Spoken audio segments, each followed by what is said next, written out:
Salut, c'est Cédric. Alors cette semaine, il se passe quelque chose d'assez intéressant sur une devise électronique, le Bitcoin. Vous allez voir ça en début de vidéo. Je vais aussi faire le point sur les indices américains et européens. Vous allez voir qu'on est globalement dans la même situation, qui est une situation attentiste.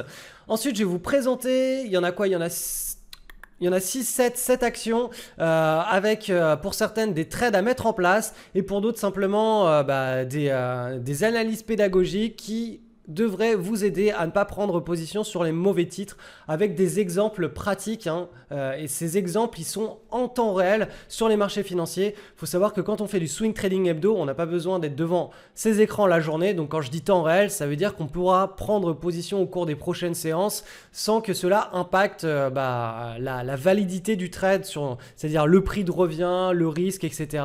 C'est le gros avantage de faire du swing trading, surtout avec une unité de temps en hebdomadaire pour les prises de position, c'est que l'on peut avoir une latence un petit peu plus importante sur les prises de position, sur ces sorties de position.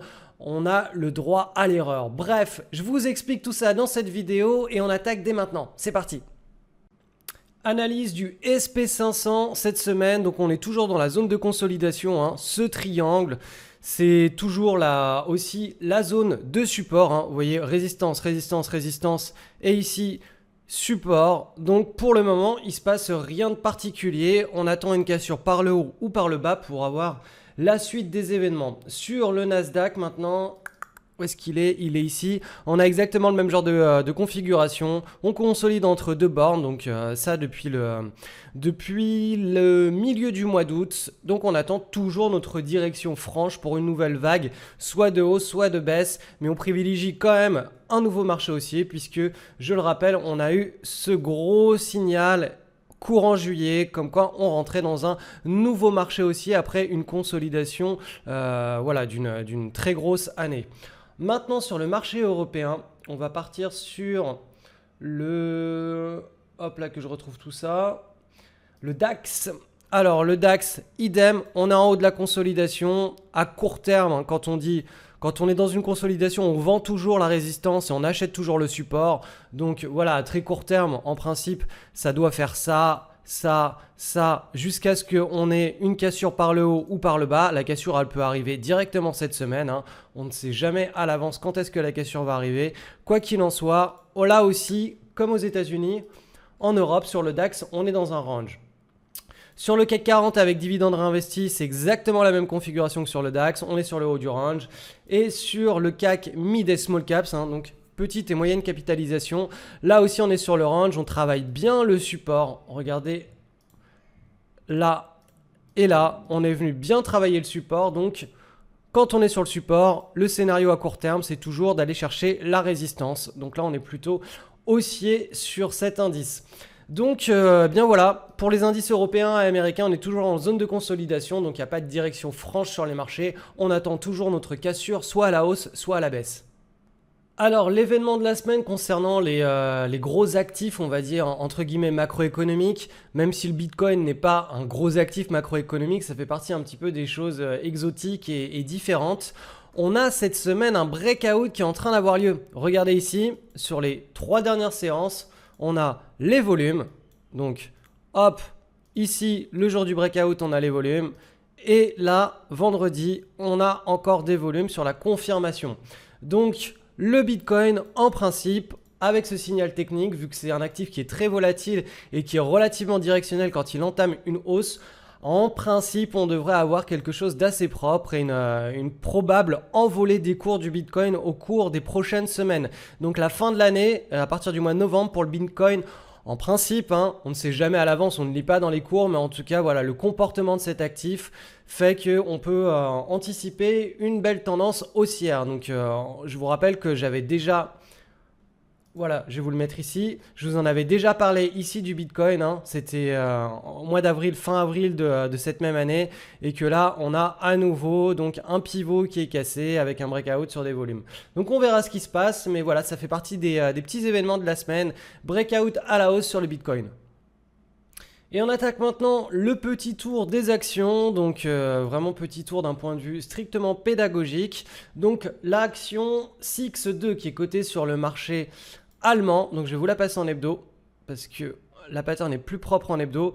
Donc là, on a quelque chose de pas trop mal si l'on regarde juste cette pattern. On a une petite tasse avec une anse, on a le breakout avec des volumes. Ici, tout est correct. Par contre, le comportement général de cette action, pour moi, il est insuffisant dans le sens où voilà, il y a trop de volatilité. Quand je dis qu'il y a trop de volatilité, c'est simplement que les retracements, comme ce que j'ai mis en rouge là, ils sont beaucoup trop forts par rapport à la tendance. Donc quand il y a une action qui a un comportement avec autant de volatilité, il vaut mieux la laisser de côté et passer à quelque chose de plus intéressant. On a aussi cette action, alors celle-ci je vous l'ai présentée la semaine dernière, je vais la passer en daily. Donc moi j'ai pris position ici sur la validation du breakout, sur le trait vert, j'avais mis mon stop ici, j'étais censé avoir une neutralisation de trade donc aux alentours d'ici. Le truc c'est que j'avais pas mis mon ordre de vente, j'avais pas eu le temps de le mettre le soir et donc du coup quand j'ai vu que cette séance avait été enregistrée, je l'ai mis en place pour le lendemain, j'ai été exécuté le lendemain sur 50% de ma position, j'ai sorti 50% de ma position ici et les 50% restants ils partent sur tout simplement sur un accident positif de richesse. On espère avoir une belle tendance haussière sur cette action. Ensuite, autre action ACX. Alors celle-ci, elle n'est pas dans une situation tradable encore. Pourquoi ? Parce que regardez, le pivot, il est autour de ces niveaux-là. Ce que j'ai tracé, je vais le mettre en gras, comme ça ce sera plus clairvoyant, plus voyant. Je ne sais pas si on dit ça, bref. Donc là, ce qu'on veut là, c'est que ça continue à consolider, que ça se resserre et qu'ensuite on ait un nouveau breakout. Même là, si on a eu les volumes, même si en daily, les bandes de Bollinger sont resserrées, en hebdo, c'est pas encore assez mûr, c'est pas encore assez mature. On a la micro-base en formation ici, on n'a pas encore le double creux de la micro-base. Une belle micro-base, c'est une micro-base où voilà, on a un premier creux comme ça, et idéalement, ici, sur le deuxième creux, ça se resserre, et là, on a le breakout avec volume. Donc ça, quand on a ça, ça fait une tasse avec une anse. L'anse est bien formée, elle est bien mature. Quand on fait une nouvelle petite tasse avec anse et qu'on a le breakout. Là, dans ce cas de figure, l'anse n'est pas totalement formée, l'anse n'est pas mature, donc on préfère rester de côté. Ensuite, autre titre. Alors, celui-ci, je vous en avais déjà parlé la semaine dernière. Alors, je ne sais plus si j'en ai parlé dans la vidéo du club pour les élèves ou si je l'avais aussi présenté dans la vidéo hebdo du samedi. Quoi qu'il en soit, cette semaine, on a eu le breakout ici qui a été validé. En fait, c'était ce breakout-là.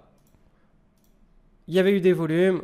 Donc là, on attendait la validation. On l'a eu ici. Donc là, ça va être une opportunité qui peut être intéressante à mettre en portefeuille.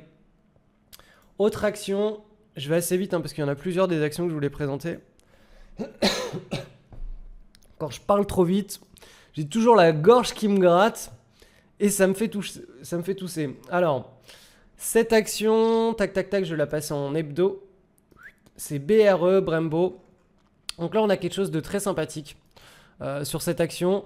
On a déjà un beau marché haussier. Là, on a une belle tasse avec anse. Regardez l'anse. Ça, c'est une anse qui est mature. Pourquoi ?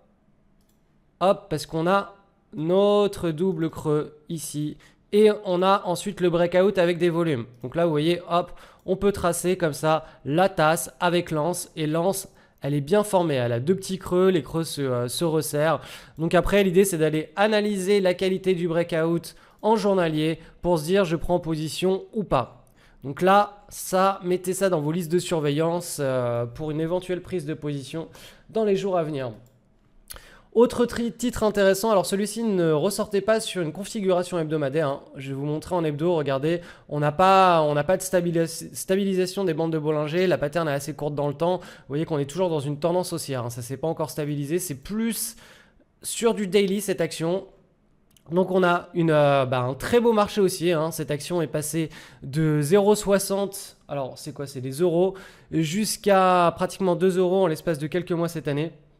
Donc très beau momentum sur cette action. On a une belle consolidation avec le pivot. Avec ce pivot est bien mis en avant. On a eu le breakout cette semaine avec des volumes. Donc là, ça peut faire partie des trades à mettre en place dans un portefeuille, dans une optique de swing trading daily.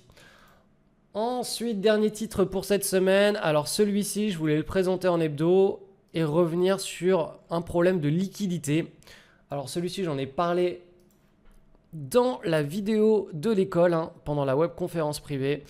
Donc ce titre, il a un bon momentum, hein. On est passé autour de 1,40 € jusqu'à voilà, pratiquement 9 € en l'espace de quelques mois en 2015.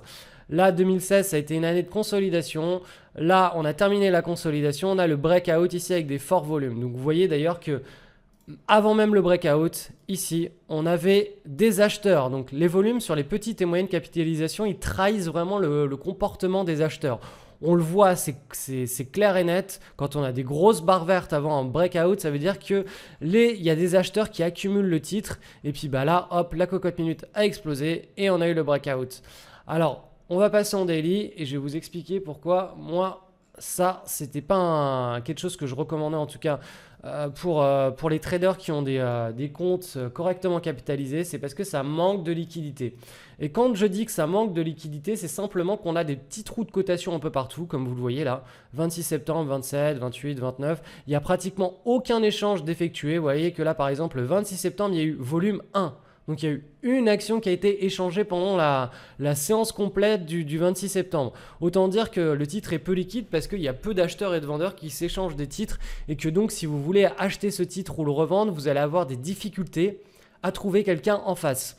Donc typiquement quand on a un titre qui est peu liquide, il vaut mieux le laisser de côté. Après quand on a un tout petit compte et qu'on prend des toutes petites positions, effectivement ça peut entrer dans une stratégie intéressante parce qu'on ne va pas impacter le prix des cours avec des toutes petites positions. Mais quand on commence à être correctement capitalisé, vaut mieux éviter les titres qui sont trop peu liquides comme celui-ci.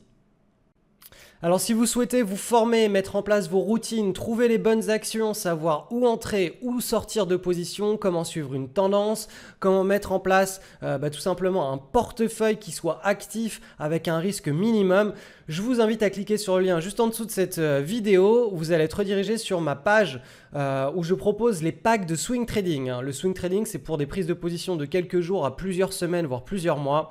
Donc là, vous avez des packs que je vous propose qui sont préconçus, qui sont préfaits avec des formations au swing trading qui sont complémentaires. Et si vous allez tout en bas de la page, vous allez voir pas mal d'autres packs. Donc c'est toujours les mêmes formations individuelles que je propose sur mon site, mais que j'ai packagées et vous avez moins 30% dessus. Si vous voulez un pack qui n'est pas référencé ici, vous m'envoyez simplement un email et je vous le créerai. Ce sera votre pack sur mesure à moins 30%.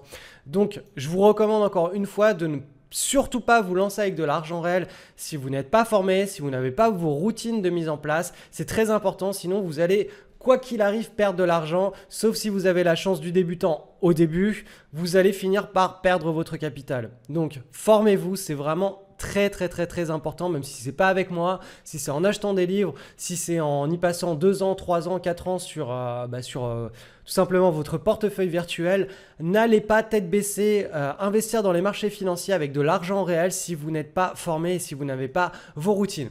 Je vous souhaite une excellente semaine sur les marchés financiers et puis on se retrouve mercredi pour les élèves de l'école et samedi pour la vidéo hebdo publique. Bye bye.